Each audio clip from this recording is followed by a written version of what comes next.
नमस्कार, आपके साथ मैं हूं प्राची पाराशर। आप देख रहे हैं मुकाबला। आज पूरे देश में सिर्फ एक चर्चा हो रही है, वन नेशन वन इलेक्शन। क्या हिंदुस्तान में सारे चुनाव एक साथ कराए जा सकते हैं? लोकसभा चुनाव के साथ ही सारे राज्यों के चुनाव। केंद्र सरकार ने वन नेशन वन इलेक्शन के लिए कमेटी बना दी है। 18 से 22 सितंबर तक संसद का विशेष सत्र बुलाया गया है। ये सारी बातें इस ओर इशारा कर रही हैं कि नरेंद्र मोदी कुछ तो बड़ा करने जा रहे हैं। आखिर प्रधानमंत्री के दिमाग में चल क्या रहा है? मोदी क्या करने वाले हैं? क्या मोदी लोकसभा भंग कर देंगे? क्या लोकसभा का चुनाव इसी साल यानी 2023 में ही हो जाएगा, या इस साल होने वाले विधानसभा चुनाव राजस्थान, मध्य प्रदेश, छत्तीसगढ़, तेलंगाना और मिजोरम ये टाल दिए जाएंगे? अगले साल लोकसभा चुनाव के साथ कराए जाएंगे। ये जो विशेष सत्र बुलाया गया है, इसी में वन नेशन वन इलेक्शन का कानून पास कर दिया जाएगा, या मोदी अभी वक्त लेंगे? अब सवाल यह है कि क्या मोदी का यह दांव विपक्षी एकता पर कोई सर्जिकल स्ट्राइक है? ऐसा इसलिए क्योंकि अगर चुनाव साथ होंगे तो रीजनल पार्टियां पहले अपने अपने राज्य में अपनी स्थिति मजबूत करेंगी या दिल्ली की ओर कूच करेंगी, और अगर अपने राज्य पर फोकस करेंगे तो वहां उनकी लड़ाई बीजेपी के साथ साथ अपने अलायंस के साथियों से भी होगी। तो क्या एक ही चुनाव में दो स्ट्रैटेजी काम आएंगी? अगर हां तो कैसे? अगर नहीं तो क्या इंडिया अलायंस का वजूद खत्म हो जाएगा? या जिस तरीके से इंडिया अलायंस कह रहा है कि ये मोदी का डर है, ये बीजेपी का डर है, जिसकी वजह से ये शगुफा छोड़ा जा रहा है। आज मुकाबला में इन्हीं सवालों पर लेंगे जवाब। लेकिन पहले आपको समझाते हैं आखिर वन नेशन वन इलेक्शन को जमीन पर उतारने में क्या क्या चुनौतियां आएंगी और इसके क्या क्या फायदे होंगे। तो वन नेशन वन इलेक्शन को लागू करने के लिए पहले संविधान में बड़े पैमाने पर संशोधन करना होगा। कम से कम 5 संशोधन इसके लिए करने पड़ेंगे। विधेयक लाना होगा जिसे दोनों सदनों में पास कराना होगा। अगर ये सब भी हो गया तो 50% राज्यों की सहमति लेनी होगी, यानी तकरीबन 15 राज्यों में इसका अनुमोदन कराना होगा। आखिरी में अनुच्छेद 356 के इस्तेमाल पर भी विचार जरूरी हो जाएगा। अब ये सारी चुनौतियां अगर सरकार पार भी कर लेती है तो देश को क्या फायदा होगा? इससे होगा क्या, वो आपको समझाते हैं। लॉ कमीशन ने जो रिपोर्ट दी उसमें चुनौतियों के साथ साथ इसके फायदों का भी जिक्र है। पहला फायदा ये कि बार बार चुनाव होने से जो पैसे की बर्बादी होती है वो बचत होगी, सरकारी नीतियां बेहतर तरीके से लागू होंगी और संसाधनों की बचत होगी। आइए इसी पर करते हैं चर्चा की शुरुआत। मेरे साथ खास मेहमान हैं शहजाद पूनावाला, प्रवक्ता भारतीय जनता पार्टी, स्टूडियो में मेरे साथ हैं। संजय सराफ, प्रवक्ता आरएलजेपी हैं। सुनील यादव, प्रवक्ता समाजवादी पार्टी। कुलदीप कुमार, प्रवक्ता आम आदमी पार्टी। और अभिषेक झा, प्रवक्ता जेडीयू। आप सभी का बहुत बहुत स्वागत है। मैं शहजाद पूनावाले जी आप ही से शुरुआत कर रही हूँ। सारे आपके जो वार थे या सारी आपकी जो स्ट्रैटेजी थी वो ध्वस्त हो गई, इसलिए वन नेशन वन इलेक्शन की चर्चा आप लोग कर रहे हैं क्योंकि इंडिया गठबंधन की मजबूती से आप लोग डरे हुए हैं, ये विपक्ष का कहना है। देखिए, विपक्ष का और खासकर कांग्रेस पार्टी का हमेशा से रवैया रहा है, जो भी प्रगतिशील सुधार होते हैं उसके विरोध में रहती है। One nation one tax GST के विरोध में, वन नेशन वन फ्लैग 370 हटने के बाद एक तिरंगा लाल चौक से लाल किले तक उसके विरोध में, वन नेशन वन संविधान 370 हटने के विरोध में, वन नेशन वन लॉ जो यूसीसी कांग्रेस ने डाला था संविधान में उसके विरोध में, और आज वन नेशन वन इलेक्शन। इसकी परिकल्पना बाय द वे आपको पता है प्राची जी, 2015 में नचियप्पन जी नाम के कांग्रेस के सांसद पार्लियामेंट्री कमेटी हेड कर रहे थे, पहली रिपोर्ट उनकी आई।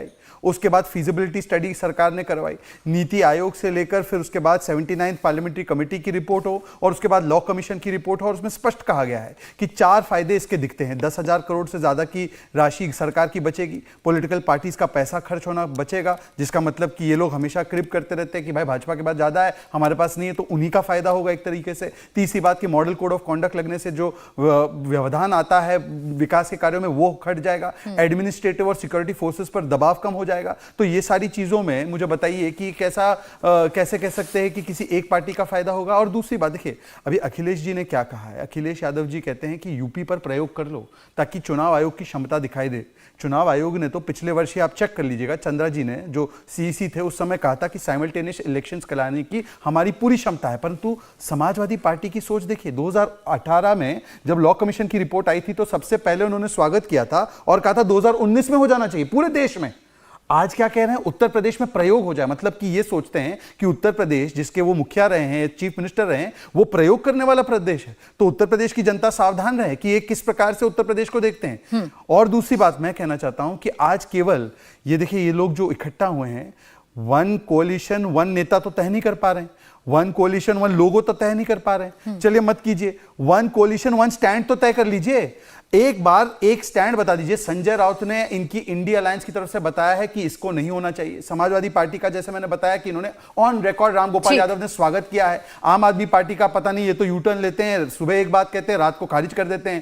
कांग्रेस पार्टी के खुद के नेता ने ये रिपोर्ट दी थी। तो इनका वन अलायंस वन स्टैंड हो सकता है, क्योंकि इनका नारा है ना, हाँ। जुड़ेगा भारत जीतेगा इंडिया। तो जुड़ेगा मैं इस भारत, पर तो जवाब बता ले दीजिए लेती हूँ, stand क्या है? क्या स्टैंड है। सबसे पहले सुनील यादव जी, आप लोग अपना स्टैंड क्लियर करिए, क्योंकि लॉ कमीशन की रिपोर्ट में आपका ओपिनियन साफ साफ इस तरफ इशारा कर रहा है कि आप साइमल्टेनियस इलेक्शन चाहते हैं।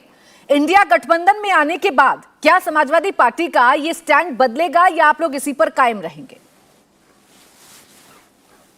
देखिए प्राची जी, समाजवादी पार्टी अगर देश के हित में कोई फैसला लेती है तो वो बदलती नहीं है। आप एक साथ चुनाव कराना चाहते हैं, आपका स्वागत है, लेकिन सवाल यह है कि आप केवल चुनाव कराना चाहते हैं या देश की टीवी मीडिया पर केवल डिबेट कराना चाहते हैं। आप अगर चुनाव कराना चाहते हैं तो आपका स्वागत है, लेकिन अगर यह डिबेट है, और डिबेट क्यों है, क्योंकि इंडिया परिवार की तीसरी बैठक के बाद अब देश में वो चर्चाएं होने लगी जो 2014 में मोदी जी कह करके आए थे। इनसे पूछिए, क्या रुपया डॉलर के बराबर हो गया? क्या बुलेट ट्रेन आ गई? क्या 2 करोड़ प्रतिवर्ष रोजगार मिल गए? क्या चीन पीछे गया है कि चीन ने हमारी जमीन कब्जा कर ली है? आज किसान के हालात क्या हैं? बहन बेटियों की स्थिति क्या है? ये तो बेटी बचाओ बेटी पढ़ाओ के नाम पर बलात्कारियों को जेल से छोड़ रहे हैं, बलात्कारियों को बचा रहे हैं, उनको माला पहना रहे हैं। तो सवाल इस बात का है कि आप कराना चाहते हैं या केवल बहस करा रहे हैं। अगर कराना चाहते हैं तो हमारे नेता माननीय अखिलेश यादव जी ने 2019 से पहले भी कहा था, आप कराइए, हम स्वागत करते हैं और हम तो तैयार हैं।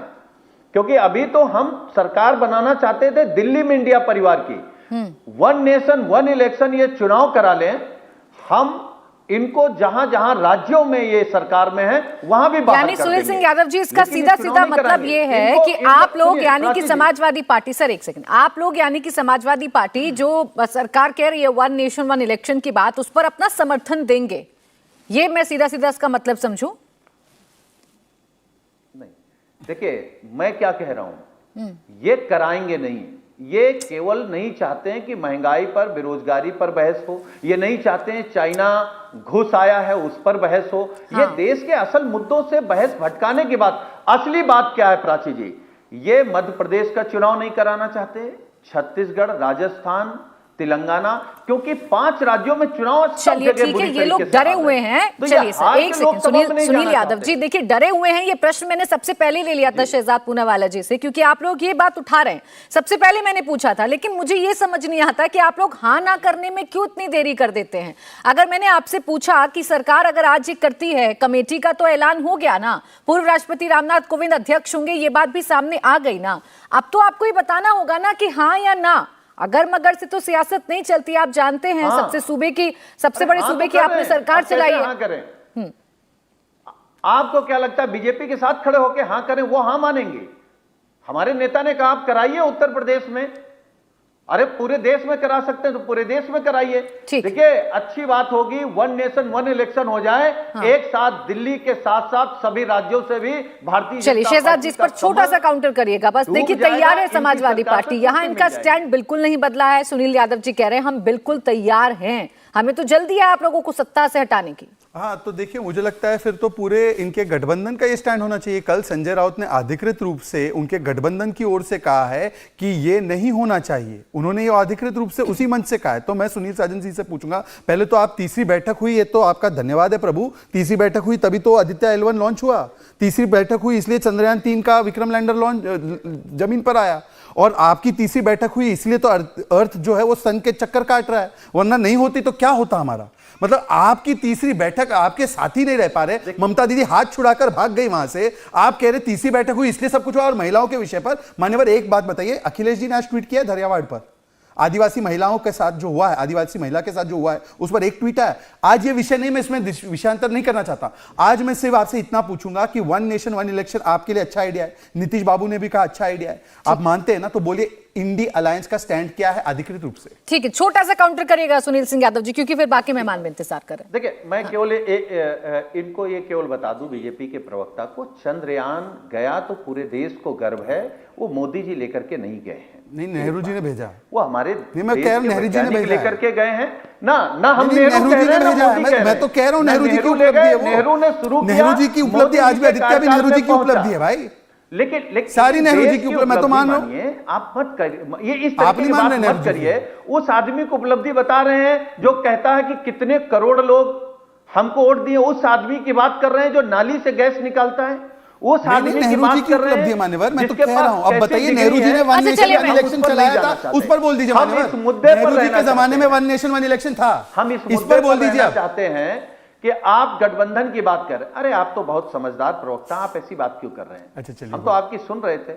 आपने कहा आपके गठबंधन के लोग अलग अलग बात क्यों कर रहे हैं? क्या आपके गठबंधन के लोग जाति जनगणना नहीं कराना चाहते हैं? आप में है हिम्मत, आप चैनल पे कह दो कि हम जाति जनगणना कराएंगे, जात के आधार पर आरक्षण देंगे। ठीक है, मैं इस बात का जवाब ले लूं। मैं शहजाद आऊंगी आपके पास। अब मैं जरा बाकी मेहमानों के पास चली जाऊं, एक एक करके उनका स्टैंड जानूं। ठीक है सुनील सिंह यादव जी, हक नहीं दे सकते। ठीक है सुनील सिंह यादव जी, इस एग्जाम्पल से ये तो साफ है ना कि अलग अलग राय हो सकती है, जिस बात के लिए आप हमेशा कहते भी हैं। अभी अभिषेक झा जी, नीतीश कुमार जी का बयान भी मैं सुन रही थी, जिन्होंने कहा कि भाई चुनाव ये जल्दी कराना चाहते हैं। चुनाव जल्दी हो या कल हो, आप लोगों को तो ये पता है ना कि भाई इनकी नीतियां खराब हैं, ये लोग तो पूरी तरीके से फेल हैं। तो चुनाव जल्दी हो जाए चाहे देर से हो, आप लोगों को तो जीतना तय है, फिर हो हल्ला क्यों? कोई हो हल्ला नहीं है प्राची जी।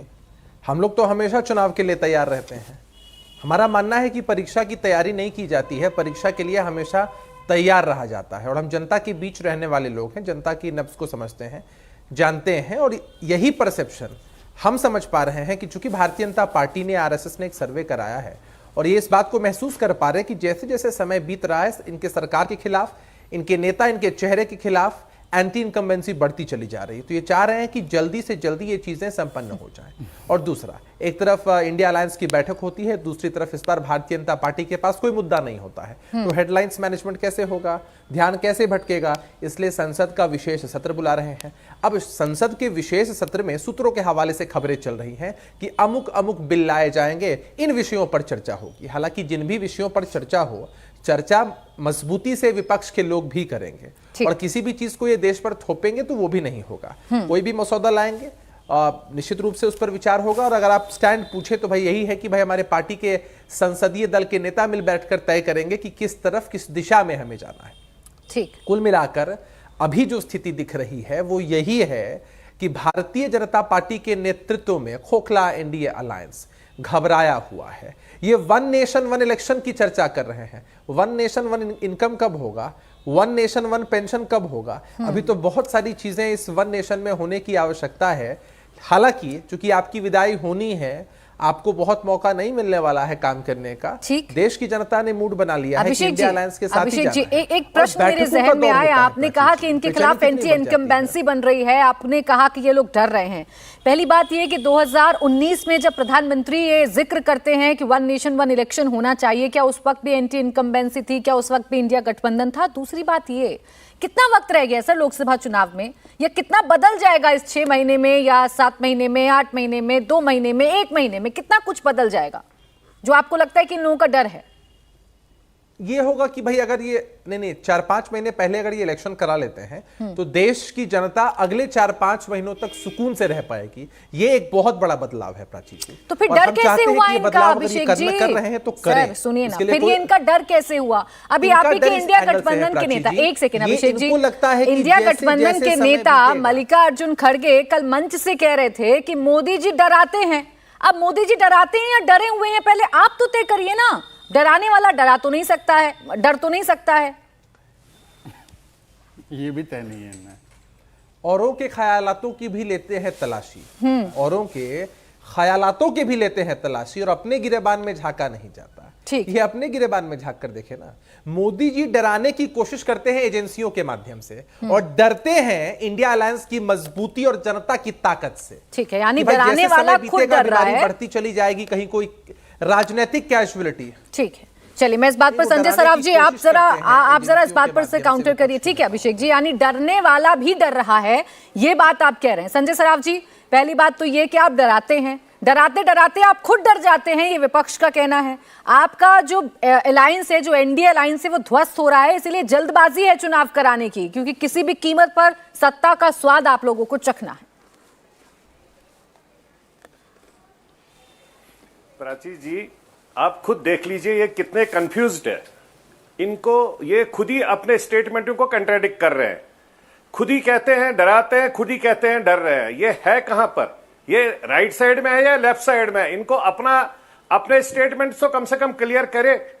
ये प्रैक्टिकल शेप में इनकी जो कन्वीनियरशिप इनके नेता को मिली नहीं, नीतीश बाबू को, जो कन्वीनियर के चक्कर में पूरे देश में घूम रहा था हर जगह कि मेरे को कन्वीनियर बनाएंगे, प्राइम मिनिस्टर कैंडिडेट बन जाऊंगा, उस चक्कर में वो पूरा देश घूमा। अब जब पहली मीटिंग में उसको पता थी कन्वीनियर बनाएंगे, जब नहीं बनाया तो उठ के भाग गया। दूसरी मीटिंग में इनका केजरीवाल उठ के भाग गए। तीसरी मीटिंग में कल ममता दीदी भाग गई। कंफ्यूज्ड तो ये लोग हैं, हम थोड़ी ना कंफ्यूज्ड है। डरे हुए ये लोग हैं एक दूसरे से। ये इसलिए डरे हुए हैं कि इनको समझ नहीं आ रहा है कल को जो 4 इलेक्शन हो जाएंगे स्टेटों के, वहां पर हम कैसे लड़ेंगे। अगर हम गठबंधन की गाड़ी लेकर चल रहे हैं तो वहां पर हम फिर छोटी छोटी गाड़ियों में वो बस को छोड़कर, जो गठबंधन की बस है उसको छोड़कर मोटरसाइकिलों पर कैसे एक दूसरे के साथ घूमेंगे, एक दूसरे के खिलाफ में कैसे बात करेंगे। वेस्ट बंगाल में कांग्रेस के खिलाफ में कैसे दीदी बोलेगी, यहां पर तमिलनाडु में या वेस्ट बंगाल के साथ में देखिए मध्य प्रदेश में कैसे बात करेंगे, छत्तीसगढ़ में क्या बात करेंगे, राजस्थान में क्या बात करेंगे। आपने खुद देखा होगा केजरीवाल जी रिसेंटली जब छत्तीसगढ़ में गए तो क्या बोला उन्होंने कांग्रेस के बारे में। ये खुद डरे हुए हैं। हमारे को 1 नेशन 1 इलेक्शन खाली इसलिए है कि उसमें 10,500 करोड़ में से 4,500 में अगर बनता है 5,500 करोड़ पैसा बचता है। बाकी रही महंगाई की बात, ये लोग संजय सराफ जी, क्या ये सब इसलिए नहीं था कि इंडिया गठबंधन की तीसरी बैठक से ध्यान भटकाना था, जो आरोप आप पर ये तमाम नेता लगा रहे हैं। संजय सराफ जी, एक सेकंड संजय जी अगर आपको आवाज मिल रही है तो मेरा प्रश्न ले लीजिए सर। संजय जी, सब नेता आवाज मिल रही है आपको? सर मेरा सवाल आपसे ये कि ये जो 1 नेशन 1 इलेक्शन की बात कल से सामने आई, क्या इस वजह से सामने आई क्योंकि इंडिया गठबंधन की बैठक से ध्यान भटकाना था? आप लोग चाहते नहीं थे कि इंडिया गठबंधन की बैठक में क्या हो रहा है ये पूरे देश के सामने आए। प्राची जी, इनके गठबंधन में है क्या जिस चीज से हम लोग डरे? इनके गठबंधन में कुछ है या तो स्कैम वाले हैं, जेल से निकले हुए हैं, एक परिवार के 5-5 लोग आते हैं जिनकी एक लोकसभा सीट है, लालू बाबा की एक लोकसभा सीट है, पूरा परिवार वहां पर आया था। लालू जी भी आए थे, बेटा भी आया था, बेटी भी आई थी, पता नहीं मामा को क्यों छोड़ के आ गए, उसको भी लेके आना था, वो भी एक चीफ मिनिस्टर थी। ऐसा कुछ नहीं है। यहाँ डरे और डरा के हम लोग काम कर रहे हैं। हम लोग का नेतृत्व माननीय मोदी जी है, पूरे देश का नेतृत्व 140 करोड़ लोग उनके साथ में है। हम लोग अपने मुद्दों को लेकर नहीं, हम लोग अपने काम को लेकर लोगों चलिए कुलदीप कुमार जी, मुद्दों को लेकर, काम को लेकर एनडीए पूरी तरीके से आश्वस्त है। एक मिनट संजय सराफ जी, ये लोग काम को लेकर पूरी तरीके से आश्वस्त हैं। आप लोगों के पास क्या है? ये कहीं आप लोगों को तो डर नहीं 1 नेशन 1 इलेक्शन को लेकर, क्योंकि जब 1 नेशन 1 इलेक्शन होगा तो राज्यों में आप किसके खिलाफ लड़ेंगे ये साफ हो जाएगा। अभी जो आप कहते हैं कि राज्य की बात है, राष्ट्रीय स्तर की बात है, वो तो कंबाइन हो जाएगा। कहीं ये तो डर नहीं कि आप लोग ना इसे निगल पा रहे हैं ना उगल पा रहे हैं? चलिए, धन्यवाद प्राची जी, आपने मुझे मौका तो दिया अपनी बात रखने का, पक्ष रखने का। अच्छा, पहली बात तो अभी जो संजय जी बोल रहे थे यहाँ पर, मुझे संजय जी के दुर्दशा पे बड़ी दया आती है। ये उसी पार्टी के लीडर हैं संजय जी जब रामविलास पासवान जी का निधन हो गया था और उसके बाद इन्हीं के पार्टी के नेता को बाहर निकाल दिया गया था। इनके चिराग पासवान जी जो इनकी पार्टी के अध्यक्ष हैं, उनका समान भार रख दिया गया था। लेकिन तब भी चलिए कुछ मजबूरियां होंगी इनकी, जो इनको आज इस गठबंधन में आना पड़ रहा है, वो होती हैं, कुछ मजबूरियां इनकी हो सकती हैं। लेकिन मैं आज ये कहना चाहता हूं कि जो आप 1 नेशन वन इलेक्शन की बात कर रहे हैं, ये तो अभी सबूका है, इसके बारे में तो अभी शहजाद पुनावाला जी को नहीं पता। हम लोग कहीं बाहर नहीं इसके हम पहले से ही 2014 से गठबंधन में। अच्छा, आप दूसरी वाले, ओहो, अच्छा से एनडीए का प्रवक्ता अच्छा आज भी है। अच्छा, तो आप गलत मत बोलिए, अच्छा, आप गलत बोल रहे हैं। अच्छा, आप उस वाली पार्टी के हैं जिसको तोड़ के अलग किया गया था। के साथ हूँ, पारस जी के साथ था। ओ, मुझे जानकारी नहीं थी, सॉरी। मिनिस्टर है चिराग अच्छा, बाबू, मैं समझ गया। अब वो आप चाचा के साथ है, भतीजे के साथ नहीं हो। अपना फीडबैक हाँ, प्रॉपर लाया आप करने चाचा वो के साथ हो, करें। भतीजे के साथ नहीं हो, वही हो ना आप चाचा वाले। आप ठीक अपने है, गठबंधन उसका के भी बारे दो में टुकड़े बात करने का करें, काम हमारे मोदी जी ने बारे में किया बात था, ना करें। और उसके बाद पार्टी को तोड़ने का काम किया, तब तुम्हें नेतागिरी बनाने आए। ठीक है, आप सुन लीजिए, बोलिए बोलिए कुलदीप आप जी, सुन अपने लीजिए। गठबंधन पर बोलिए। देखिए चलिए, प्राची जी, आप वन नेशन वन इलेक्शन की बात हो रही है, हाँ। ठीक है, मैं किसी के बीच में नहीं बोला तो मेरे बीच में कोई ना संजय बोले। जी, एक सेकंड। मैंने हाँ, 15 मिनट बड़ी शांति से शहजाद पुनावाला जी, संजय सबको सुना है, तो मेरी बात सुने। में मोदी जी आते हैं, आपको नींद भी नहीं आती आपके नेताओं को। अपने नेता को बोलिए नींद अरे की भाई, गोली सुन खाकर लीजिए, सोया करे। मोदी सुन जी से लीजिए। इतना डर रहे हैं। अरे सेकंड, भाई, संजय टेप जी। रिकॉर्डर नहीं है यहाँ पर, सुन लीजिए। संजय जी एक मिनट रुक जाइए प्लीज। आम आदमी पार्टी की बात आने दीजिए, क्योंकि आप लोगों ने भी बार बार जिक्र किया है अरविंद देखिए केजरीवाल का। प्राची, तो मेरा समय मत बोलिए काटिएगा, मेरी बोलिए। आपसे निवेदन है हाथ जोड़ के। मैं कोई समय नहीं काट रही सर, कोई आपको निवेदन करने की जरूरत नहीं, देखिए, सबको बराबर बराबर समय वन मिलेगा। नेशन वन इलेक्शन की बात हो रही है। हाँ। पहली बात तो सफुका है, और ये तो शहजाद पुनावाला जी को नहीं पता अभी क्या बिल आ रहा है। अगर आ रहा है तो ये बता दे क्या ये बिल आने वाला है। पहली बात तो ये। दूसरी बात ये कि जब इंडिया गठबंधन की बैठक शुरू हुई है, और उसके तुरंत बाद जब हिंडनबर्ग की रिपोर्ट आने का सामने खुलासा हुआ है, अडानी का खुलासा हुआ है कि कैसे शेयरों को मैनिपुलेट किया गया, उस खबर को दबाने के लिए एक नया सबूका छोड़ा गया है देश के अंदर कि वन नेशन वन इलेक्शन। अरे इन्होंने देश में पिछले 9 सालों में इस देश के लिए कोई काम किया हो तो बताएं शहजाद पुनावाला। पिछले 9 सालों में ये सरकार हर मोर्चे पे विफल रही है। अरे हम तो कह रहे हैं आप सबकी बात करिए, आप ये बात बताइए, आप इस देश के बेरोजगार युवा की बात कब करेंगे? आप उन गृहिणियों की बात कब करोगे जो महंगाई की मार झेल रही हैं? आप गैस सिलेंडर की बात कब करोगे? आप दाल की बात कब करोगे? आप चीनी की बात कब करोगे? आप तेल की बात कब करोगे? आप उन महिला पहलवानों की बात कब करोगे जो धरने पर बैठी रही है आपके सांसद के खिलाफ? लेकिन आज ये उसकी बात नहीं करेंगे, ये बात करेंगे केवल एक नया चुनाव आएगा, एक सबूका छोड़ देंगे। लेकिन मैं आपको बता दूं कि मुझे कुलदीप जी, मैं ये क्लियर नहीं कर पा रही हूँ, और मैं यही आप लोगों से जानना चाह रही हूँ। कुलदीप जी एक मिनट, मेरा एक प्रश्न ले लीजिए। मैं यही आप लोगों से जानना चाह रही हूँ, आप जिसे शिगुफा कह रहे हैं, क्या पूर्व राष्ट्रपति रामनाथ कोविंद का नाम सामने आना, उनको कमेटी का अध्यक्ष बनाए जाना, ये शिगुफा है?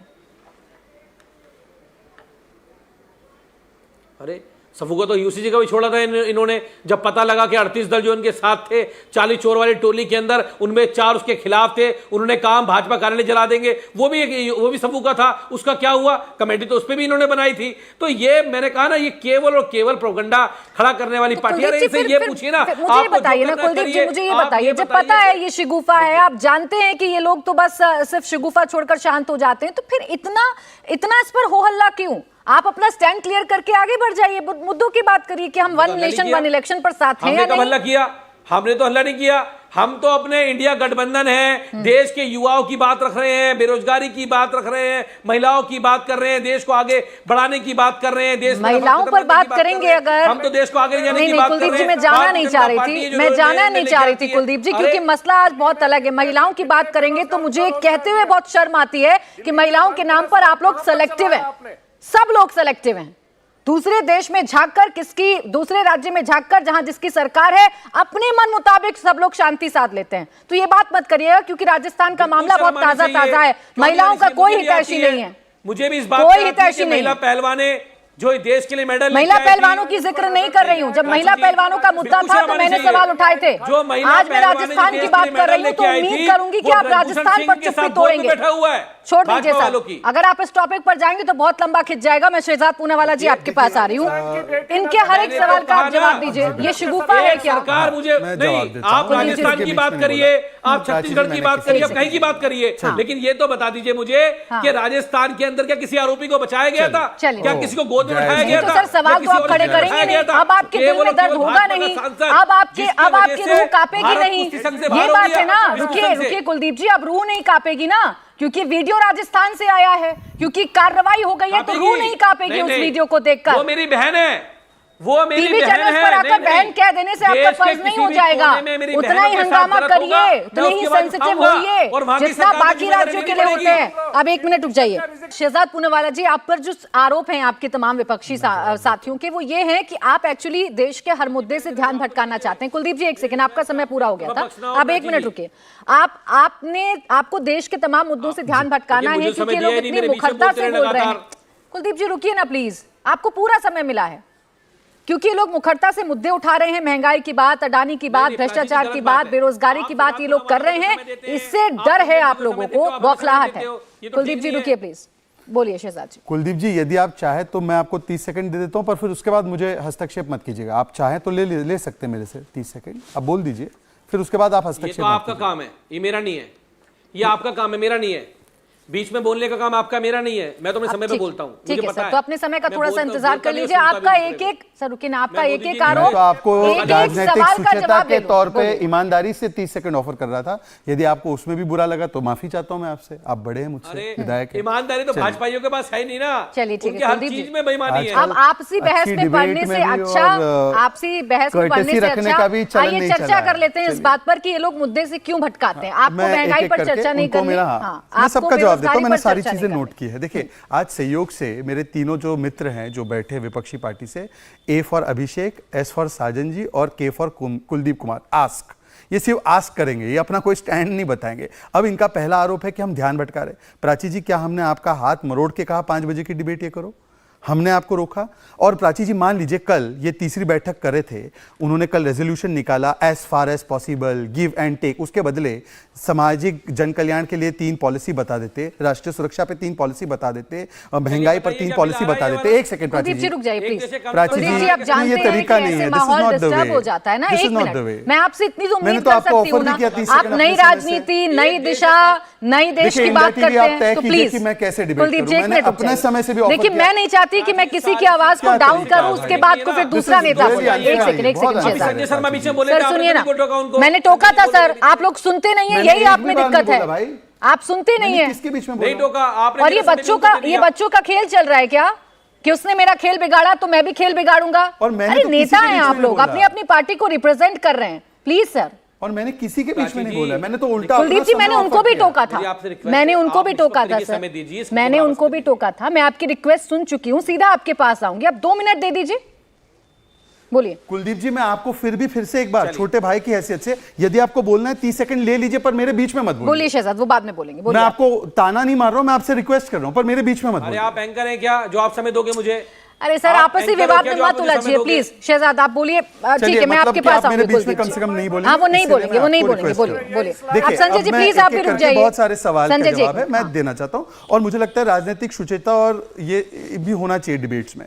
चलिए, मैं एक-एक करके आपको मैं सवाल ये बोल रहा था कि ध्यान भटकाने का काम, तो अगर ये कल अपने राजनीतिक प्रस्ताव में सामाजिक जन कल्याण, गरीब कल्याण, महंगाई, राष्ट्रीय सुरक्षा पर 3-3 अपने बिंदु बता देते कि हमारा स्टैंड ये है एज ए गठबंधन, तो आज हो सकता है प्राची जी आपकी चर्चा इस पर होती कि मोदी की पॉलिसी ये है और इनकी पॉलिसी ये है, कौन सी बेहतर है। पर ये कल क्या बोलकर चले गए? सिर्फ ईटिंग, मीटिंग एंड ग्रीटिंग ये करके चले गए। अच्छा, दूसरी बात देखिए, कंफ्यूजिंग स्टैंड यहां पर भी कितना है। अभिषेक जी बोलते हैं कि डरे हुए हैं इसलिए चुनाव एडवांस कराएंगे, साजन जी बोल रहे हैं डरे हुए हैं इसलिए चुनाव पोस्टपोन कराएंगे। अरे भाई, आरोप लगाना है, कम से कम डिबेट कमेटी बनाकर क्या बोलना है डिबेट में ये तय करके आ जाओ। इतना बुरा लग रहा है, प्राची जी खुद कंफ्यूजन में है कि भाई बोलना क्या चाह रहे हो। अच्छा, तीसरे पॉइंट पे आते हैं। देखिए, ऐसा हमारा ध्यान इन पे है ही नहीं, हम G20 में व्यस्त है। अब ये 420 मिशन 420 कुछ भी करते रहे, हमें क्या लेना देना। हम तो कह रहे हैं कि हमने किया है 7.8% जीडीपी ग्रोथ। अच्छा, महंगाई की बड़ी बात चल रही है ना, 109 रुपए लीटर है बिहार में, राजस्थान में 108, तेलंगाना में 111 और उत्तर प्रदेश में 96, गुजरात में 98। बताइए ना आपकी पॉलिसी क्या, पर छोड़ देते इस विषय पे। आज मैं केवल इतना कहना चाह रहा हूं कि बताइए आप लोगों के डर के परिभाषा क्या है। डरे हुए ये सब कह रहे। अभिषेक जी, जेडीयू बनी क्योंकि आरजेडी के भ्रष्टाचार से उसको प्रॉब्लम था, एनसी के खिलाफ पीडीपी को प्रॉब्लम था, इसलिए वो आजीवन गालियां देती रही। आम आदमी पार्टी का जन कांग्रेस के खिलाफ हुआ कि कांग्रेस को जेल में डालना है। एक लास्ट बात, कांग्रेस आजीवन केरल में लेफ्ट के खिलाफ लड़ती रही। तृणमूल कांग्रेस ने 34 वर्ष का हवाला देते हुए लेफ्ट के खिलाफ मोर्चा खोला था बंगाल में। जो जानी दुश्मन थे वो एक हो गए, वो डर होता है। कि मोदी के काम से इतना डर गए देश के लिए कि जानी दुश्मन एक हो गए। ठीक। ये डर होता है। अब एक एक करके जवाब दीजिएगा। अभिषेक जी पहले आप जवाब दे दीजिए, क्योंकि जेडीयू का भी जिक्र हुआ है और आरजेडी का भी जिक्र हुआ है। फिर उसके बाद कुलदीप जी आपके पास, आप ही के साथी हैं, आप ही की तरह बात रखेंगे जेडीयू के नेता। अभिषेक जी बोलिए। नहीं, मैंने तो पहले ही एक्सप्लेन किया था कि डराने की कैसी कोशिश है और डर कौन रहा है। फिर भी नहीं समझ पाए तो मैं क्या करूं, एक बार फिर से कोशिश करके देख लेता हूं। असल में होता यह है ना कि कोई व्यक्ति अगर सो रहा हो तो उसे उठाना आसान होता है, लेकिन अगर कोई व्यक्ति सोने की एक्टिंग कर रहा हो तो फिर उसे उठाना बड़ा मुश्किल हो जाता है। तो शहजाद जी ऐसे तो समझदार हैं, लेकिन वो समझना ही नहीं चाहते हैं, तो मैं क्या करूं। हमने तो साफ तौर पर कहा ना, एजेंसियों का दुरुपयोग करके केंद्र की सरकार लगातार विपक्ष के नेताओं को डराने की कोशिश करती है, और दूसरी तरफ ये समझ रहे हैं इस बात को कि इनके असली एजेंडे को देश की जनता ने चूंकि पहचान लिया है, एंटी इनकम्बेंसी बढ़ रही है, इनके पास जनता से जुड़े मुद्दे नहीं हैं, वन नेशन वन इनकम की बात नहीं कर सकते हैं, तो क्या किया जाए। हेडलाइंस मैनेजमेंट करनी है, ध्यान भटकाना है, तो नया शिगुफा छोड़ते हैं। अगर चुनाव समय से पहले करा भी ले तो यह सिर्फ इनके डर का द्योतक है। और आप चुनाव कभी भी करवाइए, मार्जिन में फर्क हो सकता है, लेकिन आपकी हार होनी तय है। और प्राची जी, आपने जो पूछा था, सचमुच फायदा होगा। एक बड़ा फायदा चुनाव समय से पहले होने का यही होगा कि भारतीय जनता पार्टी और एनडीए के कुशासन से देश की जनता को जल्दी मुक्ति मिलेगी, और देश की जनता भी यही चाहती है। ठीक है। तो खैर, ये अपना यानी अभिषेक जी, आप कम से कम ये तो मान रहे हैं, अभिषेक जी, लेकिन डरा हुआ व्यक्ति अंदर से अभिषेक जी, जानता है। अभिषेक जी, क्या आप ये मान रहे हैं कि भाई अभी का माहौल बहुत ठीक है, बहुत मुफीद है, इसलिए भारतीय जनता पार्टी ये चाह रही है कि इससे पहले विपक्षी दल एक्टिव हो जाए, जनता के बीच में जाए, हम चुनाव करके निपटा लें? ऐसा नहीं है तो फिर क्या आपत्ति है? आज या कल एक्सपोज तो यही होंगे आपकी भाषा में। मैं एक्सप्लेन कर दूं। हाँ, बोलिए। बीमारी नहीं, बोलिए। ईश्वर न करे किसी को लाइलाज बीमारी हो, लेकिन जैसे जैसे समय बीतता है ना, देखिए जैसे जैसे समय बीतता है प्राची जी, ईश्वर न करे किसी को लाइलाज बीमारी हो, लेकिन जैसे जैसे समय बीतता है उस व्यक्ति को या उसके परिजनों को इस बात का आभास एहसास होता जाता है कि जैसे जैसे वक्त बीतेगा कष्ट और बढ़ेगा। भारतीय जनता पार्टी के लोगों की जो स्थिति है वो उसी राजनीतिक लाइलाज बीमारी की ठीक है। इनको मालूम है कि इनकी हार होनी है। यानी आप ये भी मान रहे हैं अभिषेक जी, अब देखिए मुझे तो ये भी समझ में आएगा कि आप ये भी मान रहे हैं कि लोग इतने शार्प हैं कि आने वाले महीनों में फिर हो सकता है कि ये कुछ ऐसा फेरबदल कर दें कि माहौल इनके पक्ष में बन जाए। इसलिए आप लोग कह रहे हैं कि ये डरे हुए हैं या ये डरा रहे हैं। खैर ये स्टेटमेंट तो थोड़ा सा समझ से परे है। अब मैं कुलदीप जी को इन्वॉल्व कर लूं। रुक जाइए सर, एक सेकंड। इनके लिए मुद्दा क्या हो सकता है? ठीक है, कुलदीप कुमार जी, क्या आप लोगों का एजेंडा क्लियर है? क्या आप लोगों की बातें एकदम क्लियर हैं कि आप लोग किसके खिलाफ, किन मुद्दों के साथ चुनाव लड़ना चाहते हैं? क्या निकला कल की आपकी मीटिंग के बाद? हाँ, बिल्कुल स्पष्ट है, बिल्कुल स्पष्ट है। इंडिया जो गठबंधन है वो इस देश से बेरोजगारी को खत्म करने के लिए चुनाव लड़ेगा, वो इस देश से भ्रष्टाचार को खत्म करने के लिए चुनाव लड़ेगा। जो एक आदमी को अमीर बनाने के लिए मोदी जी ने दिन रात मेहनत करी है, उस व्यक्ति को खत्म करने के लिए चुनाव लड़ेगा। इस देश में समानता लाने के लिए, भाईचारे लाने के लिए, देश के लोकतंत्र को बचाने के लिए, संविधान को बचाने की लड़ाई लड़ेगा। पहली बात ये। दूसरी बात ये, अभी शहजाद जी भ्रष्टाचार में बात कर रहे थे, शहजाद जी के मुंह से भ्रष्टाचार पर कही हुई बात और मोदी जी के मुंह से कही हुई बात बिल्कुल अच्छी लगती है, क्योंकि इनको याद होना चाहिए कि जिस अजीत पवार के लिए देश के प्रधानमंत्री कह रहे थे कि 70,000 करोड़ का घोटाला है, उसको लाके अपनी सरकार में 2 दिन बाद उप मुख्यमंत्री बनाया, भाजपा की वॉशिंग मशीन में उसको निहलाने का काम किया। नारायण राणे की बात कर लो, चाहे हेमंत विश्व शर्मा जिसके खिलाफ वोटर स्कैम की बात करते थे, वो भाजपा में आके शामिल हुआ और होने के बाद उसको वहां का मुख्यमंत्री बनाया गया। हसन मुशर्रफ की बात कर लो, चीनी मिल में घोटाला था, बाद में भाजपा में शामिल हो। तो भ्रष्टाचार में तो इनको बोलना नहीं चाहिए। ये वो पार्टी है जिसका राष्ट्रीय अध्यक्ष ऑन कैमरा रक्षा सौदे में दलाली करते हुए पकड़े गए थे। इनके राष्ट्रीय अध्यक्ष, ये इनका चारित्रिक चेहरा है। और दूसरी बात ये आज भ्रष्टाचार की बात करते हैं, एक आदमी को, प्राची जी, एक आदमी को, अडानी को इस देश की सारी संपत्ति बेचने का काम किया। किसने किया? मोदी जी ने करने का काम किया। इस देश की सारी संपत्ति, चाहे रेल की बात हो, सेल की बात हो, एयरपोर्ट की बात हो, पोर्ट की बात हो, जमीन की बात हो, समुद्र की बात हो, सब किसको बेचा? मैं जाना नहीं चाह रही थी सर, मैं इस दिशा में भी नहीं जाना चाह रही थी, लेकिन आपने भ्रष्टाचार का मुद्दा इतना लंबा कर दिया कि मुझे पलटकर आपसे पूछना पड़ेगा कि भ्रष्टाचार पर आपकी नीति, आपके विचार, आप जिन पर आरोप लगाते थे, आपने क्यों कॉम्प्रोमाइज किया? आपने एक लाइन का इस्तेमाल किया था कि इनकी कुछ मजबूरी रही होगी, गठबंधन कर रहे हैं संजय सराफ जी को। आप लोगों की क्या मजबूरी थी? आप तो कॉम्प्रोमाइज करने वालों में से नहीं थे। देखिए, देखिए हमने ना आज आप एक बात देखिए, आज जिस राज्य में बीजेपी की सरकार नहीं है वहां किसका प्रयोग होता है? वहां ईडी का प्रयोग होता है, वहां सीबीआई का प्रयोग होता है, वहां पैसे का प्रयोग होता है, ऑपरेशन लोटस का प्रयोग होता है, वहां की सरकार को गिराया जाता है। और नहीं गिरती है जब आप किसी के नेता को उठा के सीबीआई उठा ले, बीजेपी की बात रही, एक साल जेल में रखे, बीजेपी भाजपा में शामिल हो जाओ, बीजेपी के खिलाफ आपका जो स्टैंड था वो स्टैंड आपका कायम है। एक सेकंड संजय जी, एक मिनट, आप कुलदीप जी सुनेंगे नहीं, फिर उसके बाद देखिए ओवरलैप होती रहेंगी बातें और आप शिकायत करेंगे कि मैंने आपको समय नहीं दिया।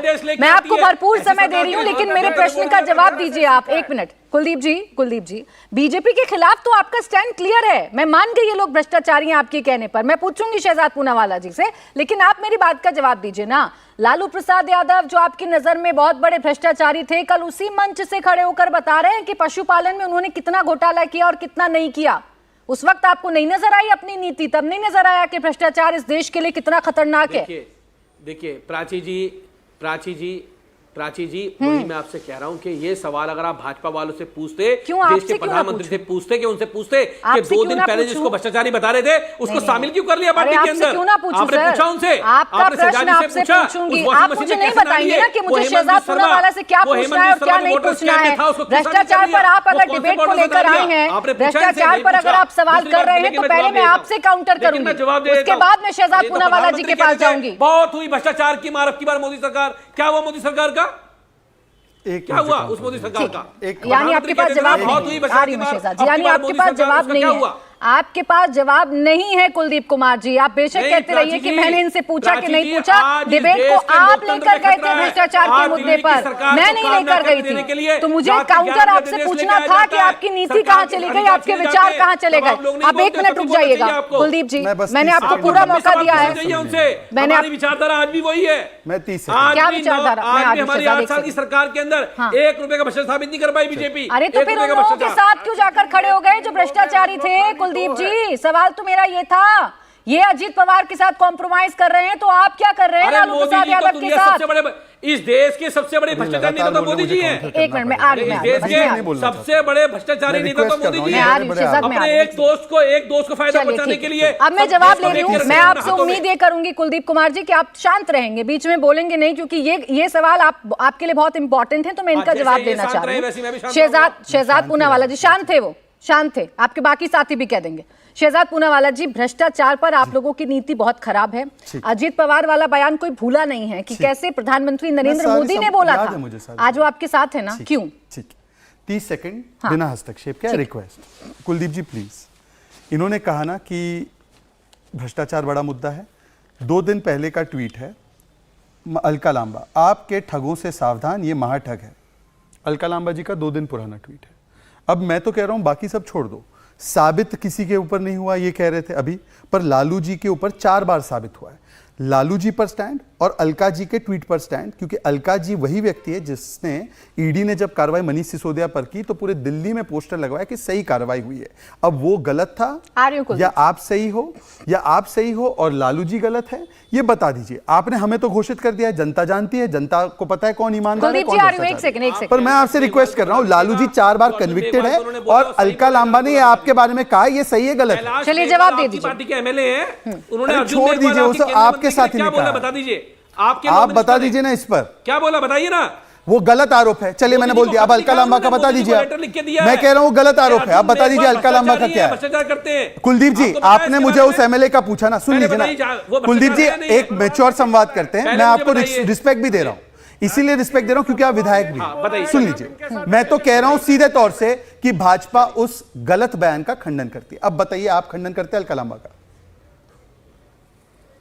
उन्होंने तो आपके पार्टी के मुखिया को भ्रष्ट बोला। करते क्यों नहीं करेंगे? तो बोल दीजिए फिर कांग्रेस को कि क्या है ये, आपको भ्रष्ट बोल रहे हैं। आप तो सोनिया जी को जेल भेजना चाह रहे थे, लालू जी कन्विक्टेड है और जो करप्शन में लिप्त है वो आपको करप्ट बोलने जा रहे हैं। क्या दिन आ गया, आपका पोस्टर भी हटा दिया, आपकी क्रेडिबिलिटी भी हटा दी। मतलब कि मुझे तो आपके लिए बहुत बुरा लग रहा है। अभी आपको सराव जी के लिए बुरा लग रहा था, मुझे आप पर लग रहा है कि कांग्रेस पार्टी जैसी पार्टी आप पर भ्रष्टाचार का आरोप लगा रही है और पोस्टर से गायब। चलिए। मान्यवर पोस्टर से गायब। अरे पहले आप चाचा भतीजे की लड़ाई में आपके साथ ना चाचा रहे और जो भतीजे बन के आए थे आप, जिसके वो आपको ही किस प्रकार से 420 में उलट रहे हैं। शेजाद, लेकिन इन सबके बीच उन सवालों का जवाब नहीं आ पाया। कुलदीप जी एक मिनट रुक जाइए, मुझे मेरे सवालों का जवाब लेने दीजिए। जैसे मैं आपसे ले रही थी, मुझे शेजाद पूनावाला जी से भी लेने हैं। भ्रष्टाचार पर उन सवालों का जवाब नहीं आ पाया जो अजीत पवार को लेकर आपके बयान थे, नारायण राणे को लेकर आपके सवाल थे। रुक जाइएगा कुलदीप जी प्लीज। बिल्कुल, मैं इसका जवाब देता हूं। मैं आज की तारीख में पूछ रहा हूं कि कोई भी कोर्ट का प्रोसेस इन व्यक्तियों के खिलाफ है तो दिखा दीजिए एक भी, पर जिसके ऊपर कोर्ट के 4 कन्विक्शन है उस पर ये स्टैंड नहीं ले रहे और भ्रष्टाचार पर सब सवाल पूछ रहे हैं। आरोप एनसीपी पे लगाया था और शरद पवार जी अपने आप को आज भी एनसीपी मानते हैं, और अगर वो आरोप सही है तो कांग्रेस की सरकार में चला तो कांग्रेस के साथ आम आदमी पार्टी क्यों बैठी है, जिसने 70,000 करोड़ का घोटाला किया क्योंकि चीफ मिनिस्टर कांग्रेस का था। तो बताइए कांग्रेस ने किया कि नहीं किया घोटाला? पहले बताइए कांग्रेस ने किया नहीं किया घोटाला 2004 के 14 के बीच? 4 से 14 के बीच घोटाला हुआ नहीं हुआ? बताइए। अब रुक जाइए कुलदीप जी और शेजाद पूनावाला जी, अब रुक जाइए। देखिए सुनील सिंह साजन जी मुस्कुरा रहे हैं इन बातों पर, मैं उनको और दूसरी बात, एक लास्ट वाक्य, एक चीज आपने देखा, वन नेशन वन इलेक्शन पर अभी तक इनके गठबंधन का एक स्टैंड नहीं, चलिए ठीक, ना कोई नीति पर कोई स्टैंड, और फिर कहते हैं कि चर्चा इस पर क्यों हो रही है, चर्चा उस पर क्यों नहीं हो रही। आप लोगों की क्या नीति कोई क्लियर हो? एक अब बताइए जीएसटी के खिलाफ प्लीज। कुलदीप कुमार जी, कुलदीप कुमार जी और शेजाद पूनावाला जी, मैं दोनों से रिक्वेस्ट कर रही हूँ, रुक जाइए। अब जरा सुनील यादव जी को चर्चा में ले आती हूँ। बहुत देर से शांति से सुन रहे हैं वो आप लोगों की बातें। सुनील यादव जी, क्या है आप लोगों के मुद्दे, क्या है आप लोगों की नीति? ये यू टर्न की बात जो भारतीय जनता पार्टी कर रही है कि विचारधाराओं पर आप लोगों ने कई बार यू टर्न ले लिया है, क्या ये स्पष्ट संदेश आप दे पाएंगे जनता के बीच में, इलेक्शन चाहे आज हो चाहे कुछ महीने बाद हो? देखिए प्राची जी, क्योंकि शहजाद भाई हमारे साथी हैं, बहुत अच्छे साथी हैं, मैं पहले तो इनको बधाई दे दूं क्योंकि मैं इनको बीजेपी में आने से पहले भी जानता था और इधर बहुत शार्प हो गए हैं, बहुत अच्छा झूठ बोलने लगे। और मुझे लगता है टॉप 100 की अगर सूची देश में बने बीजेपी के झूठ बोलने वालों में, उसमें शहजाद भाई भी अपना स्थान पा लेंगे। जहां तक मुद्दे की बात है, मुझे लगता है कि अगर वन नेशन वन इलेक्शन पे बात हो रही है तो पहले तो इस पर बात होनी चाहिए कि भाई आपने विशेष सत्र बुलाया। इस देश की संसदीय परंपरा रही है कि जब विशेष सत्र बुलाया जाता है तो सर्वदलीय बैठक बुला करके कम से कम सांसदों को, माननीय सांसदों को विषय बताया जाता है कि आप क्यों बुला रहे हैं। अगर मैं शहजाद भाई से पूछूं तो इन्हें नहीं मालूम, मैं प्राची जी आपसे पूछूं तो आपको नहीं मालूम, जिस मंत्री ने ट्वीट किया उसको नहीं मालूम, लोकसभा के स्पीकर को नहीं मालूम कि क्यों बुलाया जा रहा है। केवल 2 लोगों को मालूम है और अनुमान लगाए जा रहे हैं कि वन नेशन वन इलेक्शन या महिला आरक्षण या क्या आएगा। हम अगर वन नेशन वन इलेक्शन पे आए, देखिए आपने शुरुआती दौर में कहा कि कई बदलाव करने पड़ेंगे। पहले तो संविधान में बदलाव करना पड़ेगा, फिर अलग अलग राज्यों की अनुमति लेनी पड़ेगी। हम कह रहे हैं कि आप कोई विधिक राय ये तो बताएगा ना कि मान लीजिए वन नेशन वन इलेक्शन हो गया, हम तैयार हैं और केंद्र सरकार में किसी का बहुमत ना आया तो उस समय क्या होगा? केंद्र सरकार कौन चलाएगा? सरकार रहेगी कि फिर चुनाव होगा या फिर सारे राज्यों के साथ चुनाव होगा, या दिल्ली में किसी की बहुमत आ गई, ठीक, लेकिन अगर किसी राज्य में किसी पार्टी की बहुमत नहीं आई, सरकार नहीं बनी, तो उस राज्य में किसकी सरकार होगी? सुनील जी, क्या 5 साल सरकार नहीं होगी? जब लोकसभा का चुनाव आएगा तब होगी। आप समझदार हैं, अपनी पार्टी के शार्प प्रवक्ता हैं। 1 मिनट, बस 1 मिनट सर। ये जो कमेटी बनाई जा रही है, 1 सेकंड सर, जो ये कमेटी बनाई जा रही है, ये जो आप सवाल उठा रहे हैं, आपके सवाल बहुत वाजिब हैं, और जो आपने सत्र को लेकर सवाल खड़े किए वो मैं अभी शहजाद जी से क्लियर करूंगी। लेकिन जो ये कमेटी बनाई जा रही है, इसमें इन्हीं तमाम सवालों पर तो चर्चा भी की जाएगी ना। इसी पर तो आप लोगों का स्टैंड चाहिए, हाँ या ना। आपने क्लियर किया, बाकी साथियों का नहीं है। बोलिए बोलिए बोलिए प्राची जी, मैं उसी पे आ रहा हूं, 30 सेकंड की बात बची। बोलिए बोलिए बोलिए बोलिए सर। मेरी बात को आपने बढ़ा दिया कि आ रही हूं संजय जी। अब मैं ये कह रहा हूं कि कमेटी अगर बन गई है तो कमेटी कितने दिन में अपना निर्णय दे देगी, कितने दिन में काम कर लेगी? क्या ये जो 4-5 राज्यों के चुनाव होने हैं उससे पहले कमेटी का फैसला आ जाएगा, रिपोर्ट आ जाएगी, या फिर मोदी जी अपना कार्यकाल बढ़ाना चाहते? फिर आप कहेंगे कि आप तय करिए कि डरे हुए या डरा रहे हैं, क्योंकि ये डरे हुए हैं कि सरकार से जा रहे हैं, इसलिए सरकारी संस्थाओं से डरा रहे हैं। चलिए मैं संजय सराफ जी को चर्चा में ले आऊंगा, उसके बाद शहजाद जी आपके पास आ रही हूं। संजय सत्र क्यों बुलाया जा रहा है? ये क्यों बुलाया गया है विशेष सत्र? ये क्यों क्लियर नहीं है, ये विपक्ष के नेताओं को क्यों क्लियर नहीं है, या पूरे देश को क्यों क्लियर नहीं है कि क्या होगा विशेष सत्र में? प्राची जी इसमें एक प्रॉपर प्रोसेस है। सभी मेंबर पार्लियामेंटों को बुलाया जाएगा, उनके साथ प्रॉपर बातचीत होगी और उसके बाद में जो भी वहां पर इश्यूज होंगे, जो भी टेबल होगा, जो भी बिल टेबल होगी, उसके ऊपर प्रॉपर चर्चा होगी हर एक मेंबर पार्लियामेंट से। इसमें तो कोई ऐसी बात है नहीं कि ये लोग हम लोग डिबेटों में आकर बोले कि क्यों बुलाया जा रहा है, कैसे बुलाया जा रहा है। इसमें तो प्रॉपरली कॉन्स्टिट्यूशनली जो कॉन्स्टिट्यूशनल राइट्स है स्पीकर के पास, स्पीकर साहब ने उस हिसाब से बुलाया और बाकी सब मेंबर पार्लियामेंटियों के साथ बैठ के जब सत्र स्टार्ट होगा उससे 2 दिन पहले सबके साथ बैठा जाएगा, डिस्कस किया जाएगा, कौन कौन सी बिल टेबल होगी, उस बिल पर डिस्कशन होगा।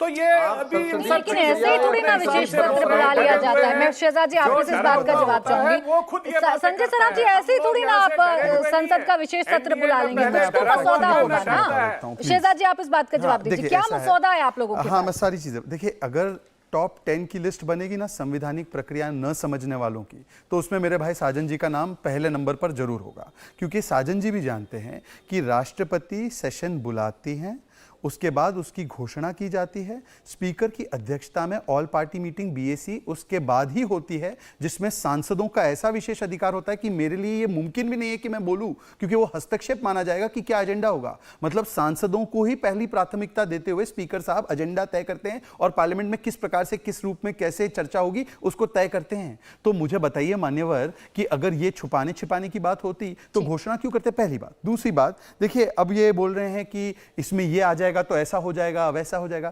ये एक और चीज के एक्सपर्ट है, टॉप 10 में आएंगे।